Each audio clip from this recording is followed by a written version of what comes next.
Stop. अगर आप class 10th English में एक्स्ट्रा मार्क्स मिस नहीं करना चाहते तो इस वीडियो को स्किप मत करना, क्योंकि आज हम बात करने वाले हैं सेक्शन डी वोकेबलरी, जो पेपर का सबसे इजी और मोस्ट स्कोरिंग सेक्शन है।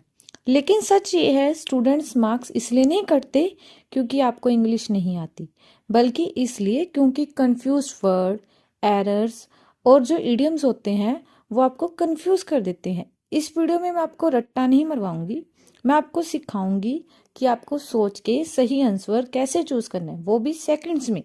वीडियो को एंड तक देखना, आप खुद कहोगे कि सेक्शन डी डिफिकल्ट नहीं, बहुत ही ज्यादा इजी है। अब हम स्टार्ट करते हैं pair of words generally confused. Screen पर आने वाले सेंटेंस को ध्यान से पढ़िए, पहले खुद आंसर गैस कीजिए, फिर मैं करेक्ट आंसर एक्सप्लेन करूंगी। क्वेश्चन नंबर 1, सेंटेंस को ध्यान से पढ़ो। ऑप्शन देखिए, अफेक्ट या इफेक्ट। आपका आंसर क्या होगा? करेक्ट आंसर है अफेक्ट। अफेक्ट का मतलब होता है किसी चीज का प्रभाव डालना या प्रभाव पड़ना, और इफेक्ट का मतलब होता है रिजल्ट, यानी कि परिणाम क्या आया। Pair of word generally confused जो होते हैं, उन्हें सॉल्व करने के लिए आपको हर वर्ड का मीनिंग पता होना चाहिए। अगर आपको मीनिंग क्लियर नहीं होंगे तो आप सेंटेंस को फिल नहीं कर पाओगे। इसलिए ज़रूरी है कि मैंने ये आपको जो 15 पेयर ऑफ वर्ड्स दिए हैं, इन सब के जो भी आपको मीनिंग पता होने चाहिए। इससे बाहर आपको कोई भी सेंटेंस नहीं आएगा। तो आप इन 15 सेंटेंस को अच्छे से पूरी तरह प्रिपेयर कर लीजिए। आपका 1 मार्क पक्का हो जाएगा। ये क्वेश्चन आपको 1 मार्क का ही आएगा। 1 मार्क करके ही आप अपने मार्क्स को इंक्रीज कर सकते हो, और 1 मार्क कम करके ही आप अपने मार्क्स को डिक्रीज कर सकते हो। अब हम आते हैं इडियम्स पर। इडियम्स को याद करने का सबसे इजी तरीका ये है कि हम उनका लिटरल मीनिंग नहीं, बल्कि एग्जाम मीनिंग याद रखें। मैं हर इडियम का करेक्ट मीनिंग और एग्जाम में लिखने का एग्जैक्ट पॉइंट बताऊंगी। सबसे पहले हमारे पास इडियम आता है अबव बोर्ड। इसका मतलब होता है ऑनेस्ट, क्लियर, विदाउट चीटिंग। इसी के हिसाब से आपको अपना सेंटेंस बनाना होता है।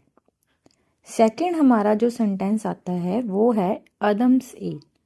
इसका सिंपल मीनिंग होता है प्योर एंड सिंपल वाटर, यानी कि शुद्ध और साफ पानी। नेक्स्ट हमारा इडियम है एन आई वॉश। इसका मतलब होता है सिर्फ दिखावा करना, असली कुछ भी नहीं होता, सब कुछ होता है वो नकल होता है। उसी के हिसाब से आप जो है अपना सेंटेंस बनाओगे। ऐसे ही हम स्क्रीन पर आपको और जो है इडियम्स दिखाते जाएंगे। अगर आप इडियम्स को साथ में ही लिख रहे हो तो वीडियो को पॉज कर कर देख सकते हो। याद रखो, इडियम्स रटने का नहीं, रिवाइज करने का टॉपिक है। आप जितना इडियम्स को रिवाइज करोगे उतनी ही जल्दी इडियम्स आपको याद होते जाएंगे।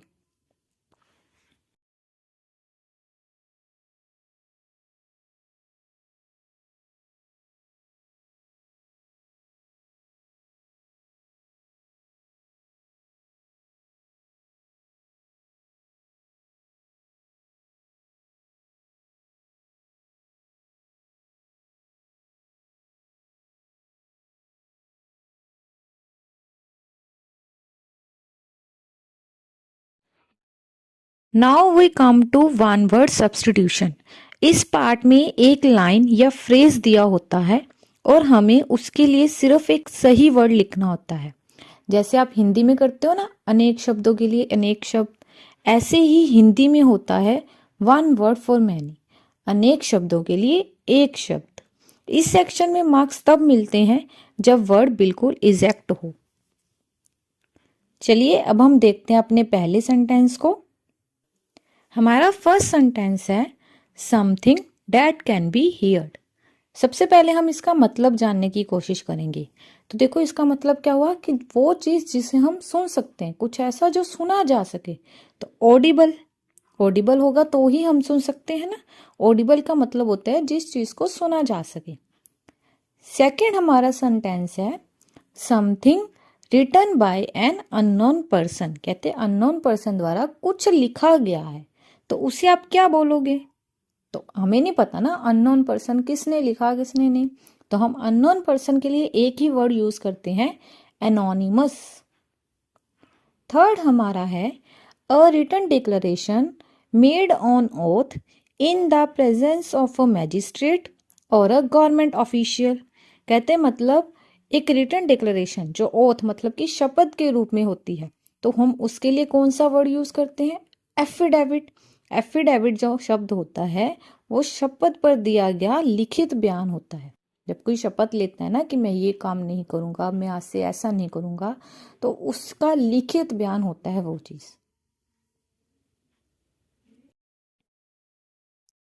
इसी तरह से हर फ्रेज के लिए एक एग्जैक्ट वर्ड याद रखिए।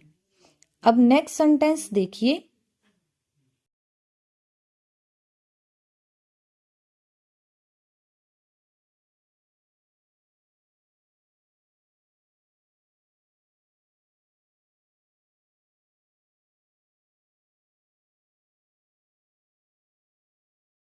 अब हम आते हैं कॉमन एरर्स पर।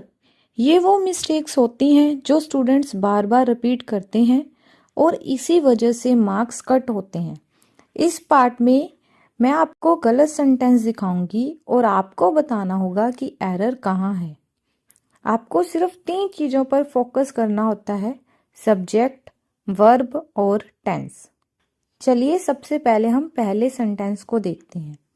These cattles are mine. तो देखो कैटल्स जो है वो प्लूरल है और कैटल का कोई भी प्लूरल होता ही नहीं, कैटल खुद एक प्लूरल होती है। तो यहाँ पर एरर क्या है कि कैटल्स नहीं आएगा, कैटल आएगा।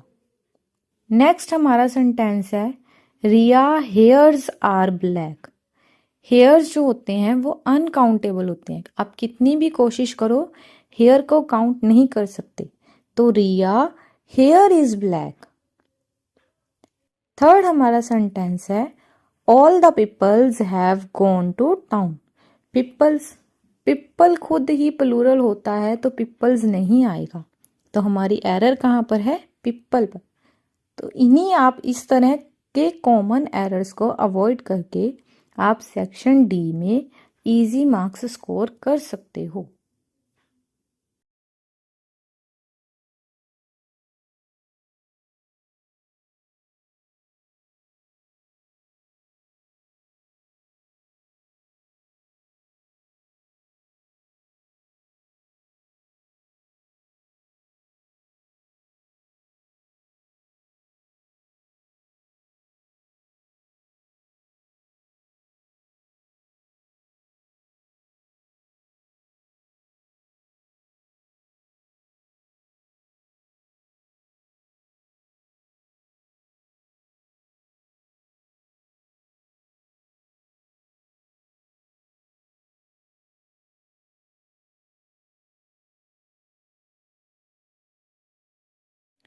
कॉमन एरर्स के लिए मैं आपको एक स्पेशल एग्जाम टिप देती हूँ।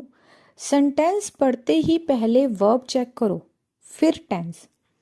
अगर आप डेली 5 कॉमन एरर्स करेक्ट करते हो तो ये सेक्शन आपके लिए बिल्कुल इजी हो जाएगा।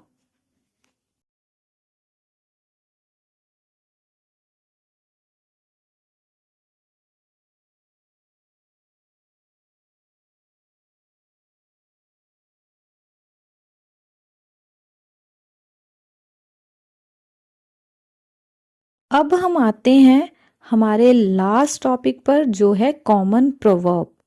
प्रोवर्ब एक छोटा सा सेंटेंस होता है जो हमें जिंदगी की एक सच्ची बात सिखाता है। ये हमेशा एक्सपीरियंस, एडवाइस या मोरल लेसन देता है।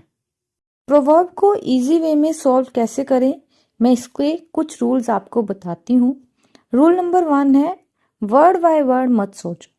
प्रोवर्ब का लिटरल मीनिंग नहीं लिखना होता, बल्कि उसका हिडन मैसेज लिखना होता है। जो आपको उसमें छुपी हुई बात बताई गई है, आपको उसे शो करना होता है। सेकंड हमारा रूल है सिचुएशन को समझो। क्वेश्चन में जो सिचुएशन दी होती है उसके अकॉर्डिंग प्रोवर्ब चूज होता है। रूल नंबर 3 मीनिंग को शॉर्ट रखो। एग्जाम में प्रोवर्ब का मीनिंग एक लाइन में लिखना ही सबसे बेस्ट होता है। प्रोवर्ब को याद करना मुश्किल लगता है, लेकिन अगर आप उसका आइडिया समझ लो तो ये सेक्शन इजी हो जाता है। इस वीडियो में आपको प्रोवर्ब का सिंपल मीनिंग बताया गया है ताकि आप एग्जाम में कंफ्यूज ना हो। एग्जाम में अगर आपको प्रोवर्ब पूरा याद नहीं आता तो उसका आप आइडिया या लेसन लिखाओ तो भी आपको मार्क्स मिल जाते हैं।